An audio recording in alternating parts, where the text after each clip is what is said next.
আসসালামু আলাইকুম। আজ আমরা জানতে চলেছি আমেরিকার ভয়াবহ দাবানল ও আগুন সম্পর্কে। আধুনিক প্রযুক্তি ও শক্তিশালী দেশও আজ আমেরিকার ভয়াবহ দাবানলের সামনে অসহায় হয়ে পড়েছে। সুতরাং আল্লাহর ইচ্ছা ছাড়া কোনো কিছুই সম্ভব নয়। আল্লাহ যাকে ইচ্ছা তাকে গজব দান করেন এবং যাকে ইচ্ছা তাকে শান্তি দান করেন। 2025 সালের জানুয়ারি মাসে আমেরিকার পশ্চিম উপকূলে ছড়িয়ে পড়া ভয়াবহ দাবানল বিশ্বকে এক নতুন দৃষ্টিতে ভাবতে বাধ্য করেছে। হাজার হাজার একর বনাঞ্চল পুড়ে ছাই হয়ে গিয়েছে, বহু বাড়ি ও ব্যবসা প্রতিষ্ঠান ধ্বংস হয়ে গিয়েছে এবং হাজারো মানুষ তাদের ঘরবাড়ি ছেড়ে পালাতে বাধ্য হয়েছে। এমন পরিস্থিতিতে বিশ্বের শক্তিশালী দেশগুলোর আধুনিক প্রযুক্তি, বিশাল অগ্নি নির্বাপক বাহিনী এবং উন্নত যন্ত্রপাতি সবকিছু থাকা সত্ত্বেও দাবানলকে তারা ঠেকাতে পারেনি। এমন দৃশ্য দেখলে মনে হয় পৃথিবীর সবচেয়ে ক্ষমতাধর জাতিগুলোর সাথেও আল্লাহর ইচ্ছার সামনে কোনো কিছুই করার শক্তি নেই। এই অগ্নিকাণ্ডের মতো বিপর্যয়ে এই কথা স্পষ্ট হয়ে ওঠে যে মানুষ যতই আধুনিক ও শক্তিশালী হোক না কেন, প্রকৃত শক্তি এবং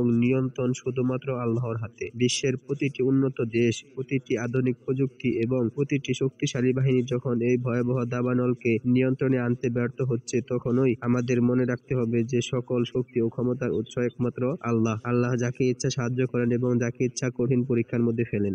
আমেরিকার এই ভয়াবহ অগ্নিকাণ্ডের কারণে হাজার হাজার একর বনাঞ্চল পুড়ে ছাই হয়ে গিয়েছে। তীব্র তাপ এবং বাতাসের গতির কারণে আগুন আরো দ্রুত ছড়িয়ে পড়েছে এবং কর্তৃপক্ষ দ্রুত পরিস্থিতি নিয়ন্ত্রণে আনার প্রচেষ্টা চালিয়ে যাচ্ছে। ক্যালিফোর্নিয়া, ওরেগন এবং ওয়াশিংটন রাজ্যে আগুনের তীব্রতা সবচেয়ে বেশি।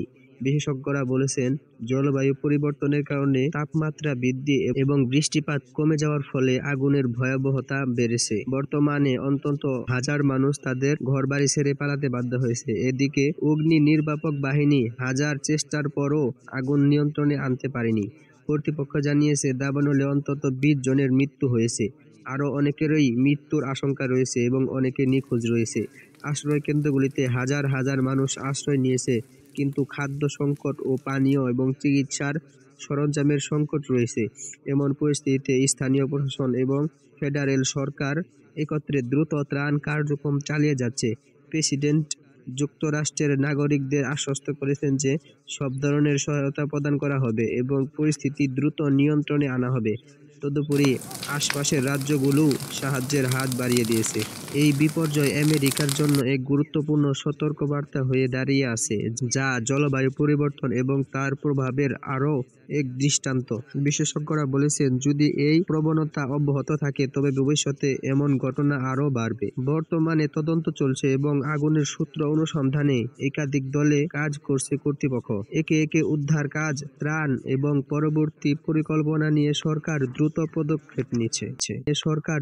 পদক্ষেপ নিচ্ছে।